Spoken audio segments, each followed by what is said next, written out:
নমস্কার বন্ধুরা, তোমরা সবাই কেমন আছো? আশা করছি ভালো আছো। নিবেদিতা লাইফস্টাইলে তোমাদের সবাইকে স্বাগত। তো দেখো, এখন থেকে আমি ভিডিওটা স্টার্ট করছি। ছেলে মেয়ে খেলা করছে, সকালে উঠে খাওয়া দাওয়া হয়ে গেছে, আমার বাসি কাজকর্মও হয়ে গেছে অর্ধেক। তো দেখো, ওদের খেলতে দিয়ে আমি মাছটা বেছে নেবো। ওর বাবা কলকাতায় গেছিলো, কলকাতা থেকে দেখো মাছ এনেছে, ইলিশ মাছ, ছোটো ছোটো, বেশি বড় না, ছোটো ইলিশ। আর হচ্ছে এইটার মধ্যে আছে গুগলি। বাঁচতে আমি আগে দেখিনি, ধুতে গিয়ে দেখি এর মধ্যে গুগলি আমাদের আনে না, কিন্তু খায়। গুগলি আনেই না, হয়তো আমার শ্বশুর যখন বেঁচেছিল তখন উনি হচ্ছে নদীর থেকে, আমাদের যে চুন্নি নদী আছে, চুন্নি নদীর থেকে ধরে ধরে নিয়ে আসতো। আমরা হয়তো অল্প, বেশি না, হয়তো কটা নিয়ে আসতো, সেটা আবার ওটা বাছতে হয়, বেচে হয়তো বাটি করে করতাম, আলু দিয়ে পেঁয়াজ দিয়ে হয়তো বসিয়ে দিতাম। আজকে দেখো, ওর বাবা, আমার ছেলে তোমাদের দাদা ভাই গুগলি নিয়ে এসছে, সেটা মাংসের মতো রান্না করব। জানি না কে কে খাও, কে কে খাও না, কারা কারা খেতে ভালোবাসো সেটা কমেন্ট করে বলো, আর যারা যারা খেতে ভালোবাসো না, যারা যারা খাওনি সেটাও বলো।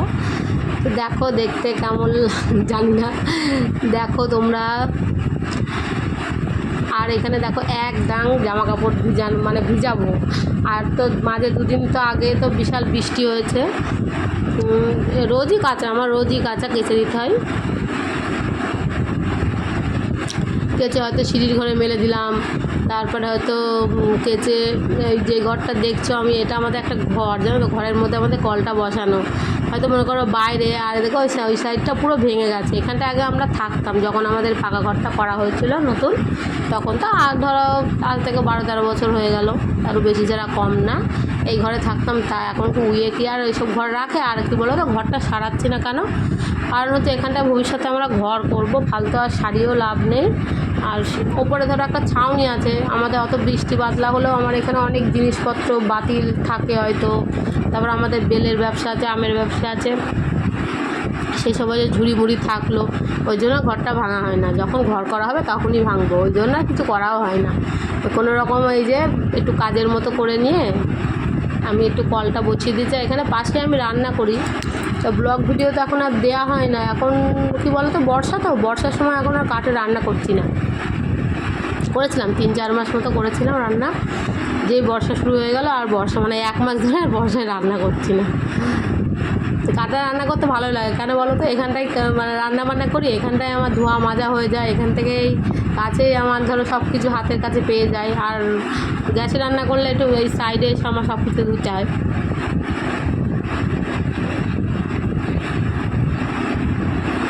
তো দেখো, আমি জামা কাপড়গুলো ধুয়ে নিচ্ছি, ধুয়ে নেওয়ার পরে এবার ছাদে চলে যাবো মেলতে। আর তোমরা হয়তো মনে করবে একবারে ধুচ্ছে, একবার আমি কিন্তু কখনোই ধুচ্ছি না, 2-3 বার করে ধোয়া হয়েছে। সবসময় তো সব কিছু দেখানো হয় না। তো চলে আসলাম ছাদে, আর এদিকে দেখছো কত জামা কাপড় সব মেলা রয়েছে। জামা কাপড়গুলো সব এতক্ষণে শুকিয়েও গেছে। সকালবেলা যেই উঠে দেখেছি যে সকালে উঠেই রোদ হয়েছে, এসে সঙ্গে সঙ্গে আমি সব মেলে দিয়েছি, সবাই মেলে দিয়েছে। আর এদিকে দেখো, আমার জায়ের ঘরে আমার ছেলে মেয়ে সব খেলা করছে, আমাকে দেখে আবার উঁকি মারলো, আমিও একটু ওদের সঙ্গে কথা বলে নিলাম। এবার আমি জামা কাপড়গুলো তুলে নেবো। এই অনেক জামা কাপড়ই শুকিয়ে গেছে, কিছু কিছু হয়তো মোটা জিনিস আছে যেগুলো, সেগুলো হয়তো শুকায়নি, তো সেগুলো আমি তুলে সাইডে নেড়ে দেবো। উল্টে হয়তো নেড়ে দিলাম, সাইডে নেড়ে দিলাম, এরকম করবো দিয়ে। আজকে যেগুলো কেটেছি, আজকে ধরো তোমার রোদটা হয়েছে এই ছাদেই আমি কাচাকুচি করা। আর এই যে পাশে দেখছি একটা উনুন মতো করা রয়েছে, এখন ঘাস হয়ে গেছে বর্ষায়, এখন এখানে তোরা কিছু রান্নাবান্না করছি না। এবার শীতকালের সময় ওখানটায় হয়তো জল গরম করলাম, ভাত কটা করে নিয়ে গেলাম, হয়তো নিচে রান্না করলাম তরকারি। আর ছেলে মেয়ে অতিরিক্ত জ্বালালেও কি বলো তো, সুবিধা হয় আমার এখানে, ছাদে গেছে, ছাদেই মেলে দিয়ে আর সুবিধা হয় শীতকালে। আর গাছগুলো কি অবস্থা দেখো, বর্ষার সময় আর বড় বড় ঘাসের গাছ হয়ে গেছে। এটা বর্ষা না গেলে এখন পরিষ্কারও করা যাবে না, কারণ আবার নোংরা হবে। আমি ওই জন্য একবারে করছি, বারবার আমি অত করতেও পারি না। একটু বর্ষাটা কমলে দেখি, পুজোর আগে চেষ্টা করবো করার, একটু বর্ষাটা কমুক তখন চেষ্টা করব। তো নিচে চলে এসে আমিও স্নান করে নিয়েছি, স্নান করে নিয়ে ছেলে মেয়েকে স্নান করে দিয়েছি। স্নান করিয়ে দেওয়ার পরে ওদের দিয়েছি কেক, ওর বাবা বিস্কুট, সকালবেলা বিস্কুট এনে দিয়েছিল আর কেক এনে দিয়েছিল। আমি আবার কেকগুলো দিয়ে দিলাম, ওরা খাচ্ছে। আর আমি বলছি তুমি কি খাচ্ছ সোনা?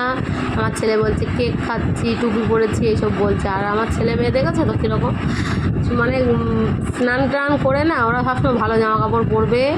আর মেয়েটা তো মানে অতিরিক্ত গরম, মানে মানে যেমন রোদ দিয়েছে তেমন ওই জামাটা পরার জন্য বায়না, তাও একটুখানি পরিয়ে আমি এবার খুলিয়ে দিয়েছিলাম। তাই দেখো এখন হচ্ছে পোস্ত বাটি চচ্চড়ি করবো। আমার শাশুড়ি মা আজ শুক্রবার, আমি এটা কিন্তু শুক্রবারের ভিডিও ছাড়বো আজকে। তো ওনার শুক্রবার উনি নিরামিষ খায়, ওই জন্য ওনার জন্য করবো একটু পোস্ত বাটি চচ্চড়ি। আর আমরা ইলিশ মাছের ঝাল করব, তার জন্য একটু রেখে দিলাম সর্ষে পোস্ত দিয়ে। আর ওনার জন্য অল্প করে একটু পোস্ত বাটি চচ্চড়ি। উনি পোস্ত বাটি চচ্চড়ি হলে কী বলো তো, এমনিই ভাত খেয়ে নেয়। আর দেখো এখন মাছ করার সময় এমন কি বলো তো, মানে ফোনটা কেমন করে ধরবো আমি বুঝতেই পারিনি। কারণ তোমার ছেলেটা এত জ্বালাতন করছিল না এই সময়টা, শুধু ঘুমাবো ঘুমাবো করে আমাকে পাগল করে দিচ্ছিলো। একটু খাবো, ওমা আমার খুব খিদে পেয়েছে, এত কাঁদছিল। ওই জন্য লাস্টে কী করে যাই না, ফোনটা এরকম করে ধরেছি, হয়তো বেকায়দা ধরা হয়ে গেছে। তো এইটুকু তোমাদের দেখালাম।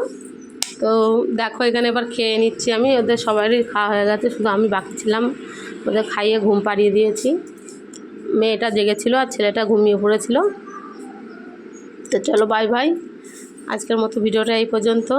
প্লিজ ভালো লাগলে লাইক কমেন্ট শেয়ার করে দিও, আর আমার পাশে থেকো, আমাকে সাপোর্ট করো। চলো বাই বাই।